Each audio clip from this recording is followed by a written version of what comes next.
Welcome everybody. My name is FyrBorne and today we're taking a look at the eSwap Pro S Pro controller from Thrustmaster.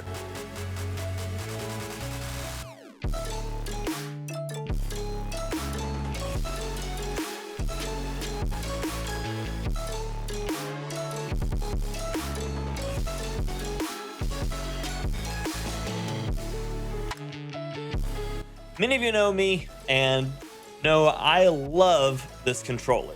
I've been using it for a few months now, and I even reached out to Thrustmaster and I was like, hey, I love your stuff.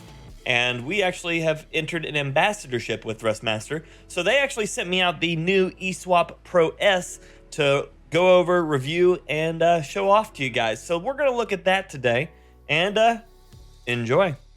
So the eSwap Pro S controller is very similar to the eSwap Pro X controller that I use on the daily, with the difference that just the D-pad doesn't move and there's 2 buttons on the back instead of 4. I like the design a lot because I really enjoy having the 2 buttons on the back instead of 4. I primarily just use 2 of the buttons on the back on my X, and I think that this actually reduces the amount of clutter to the back side of the controller. So I think the S is really, really nice, especially if you're someone like me who only uses a few and also still occasionally plays claw, because it's something I learned very early on in gaming and just can't stop doing it.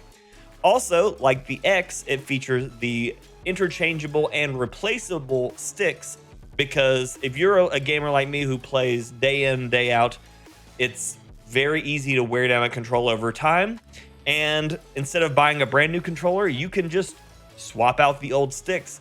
Also, if you want, they make different stick sizes. So they've got the S2 NXZ shorts, which are the ones that I use, but they also have the standard longs, much similar to like an Xbox controller. These are closer to like a PlayStation style shorter precision controller.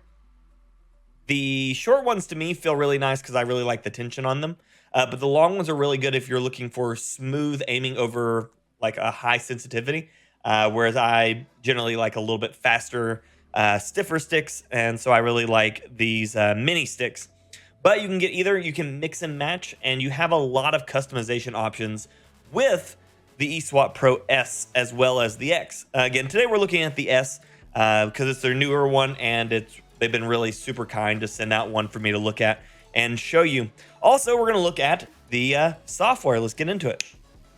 So this is the Thrustmaster software. You'll see my eSwap Pro X up on there, but the S has the exact same software. If you're on PC, you can download it straight from your Windows store and get right into customizing. If you decided that you wanted to keep similar settings across every game that you ever played, this is where you would go. You can go in and you can independently map your different buttons.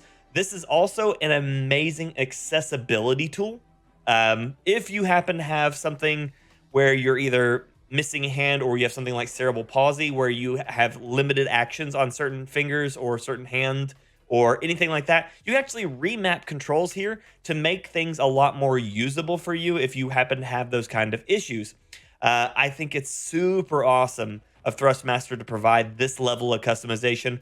You can change out everything. If you wanted your D-pad to do any of the A through Y buttons or any of your triggers or anything like that, you can always go through and you can remark anything to do anything that you need it to. And that's a super, very nice accessibility feature. Then also, you can go into your stick settings and do each of your independent sensitivity curves, dead zones, everything like that straight here. No longer are the days where you need to worry about different games having different settings and different stuff. You can just go in, set it, and forget it. Every time you launch up a new game, your settings are already perfect outside of, maybe in-game sensitivity. But all your dead zones, all your curves, beautiful stuff. If you are a trigger snob and you really like having some adjustments on that, you can do this as well. You can go through and set minimum, maximum curves for whatever level of control you want out of the triggers. Also, if you didn't already notice, there were trigger stops on the back, which are wonderful, allows for a very good quick shot, especially if you're running a semi-auto on a rifle like I like to run. And then, of course, you can go in and individually program all the vibration as much or as little as you would like. You see I'm running mine a little bit low, but I think it's because It just feels really nice for me. But obviously, you can go through, set up your own stuff, and see what you like. And again, this is the eSwap Pro S. They were super awesome to send out to me. We're going to be running it a bit this week. So if you want to hear about it, just let me know. I will be super excited to tell you about it. Thank you all so much for checking out the video. If you haven't already, you can grab one of these from my page because we always keep it up on there. And if you end up getting one, let me know. I would love to hear how you feel about it. But yeah, until next time, ladies and gentlemen and everyone else, peace.